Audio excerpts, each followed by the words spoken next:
mengalami penurunan yang cukup signifikan. Masing-masing turun di 31%, 29%, dan 24%. Jadi cukup tinggi ya teman-teman, padahal ketiga koin ini bisa dibilang adalah koin-koin yang proyeknya bagus ya. Hanya saja mungkin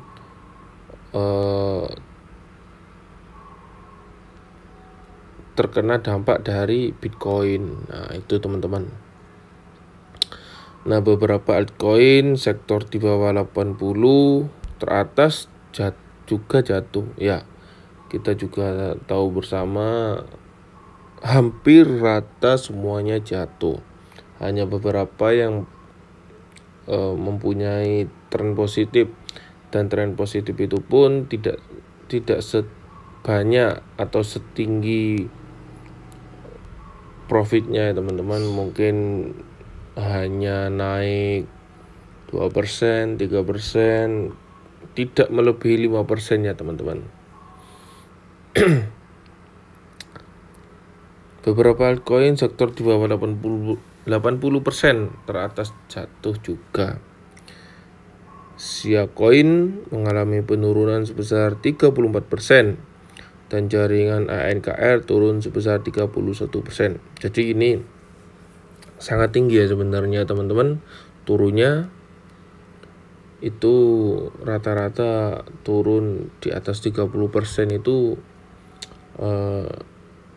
sudah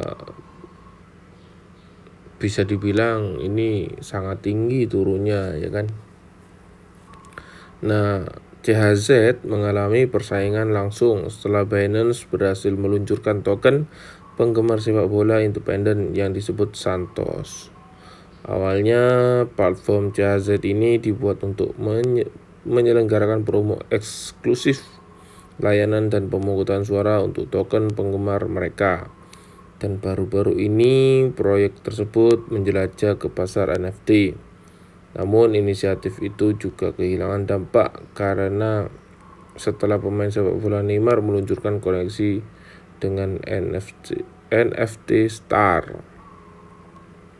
Ya, jadi platform CHZ atau CHZ ini terkenal dengan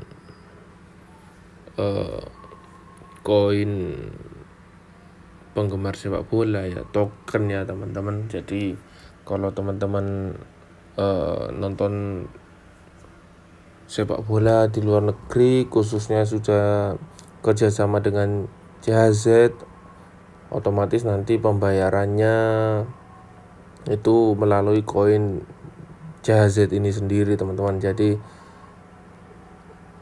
tidak lagi menggunakan mata uang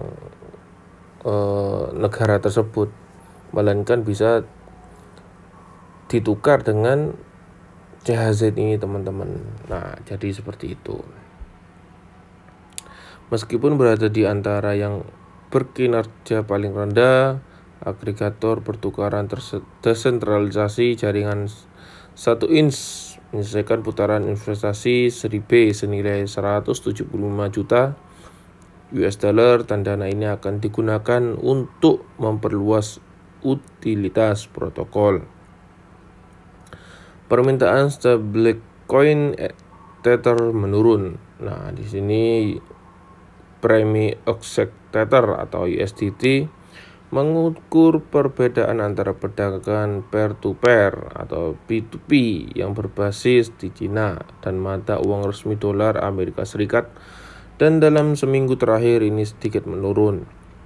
Nah, saat ini indikator memiliki pembacaan 90% yang sedikit bearish, menandakan permintaan yang lemah dari pedagang kripto untuk mengubah uang tunai menjadi stablecoin. Bahkan pada momen terbaiknya selama 2 bulan terakhir gagal melampaui 99%. Nah, dampak keseluruhan dari koreksi minggu lalu adalah penurunan total open interest berjangka, turun 28% menjadi 16,7 miliar US dollar. Nah, di sini ada grafiknya teman-teman. Nah, di sini ada BTC funding rate histori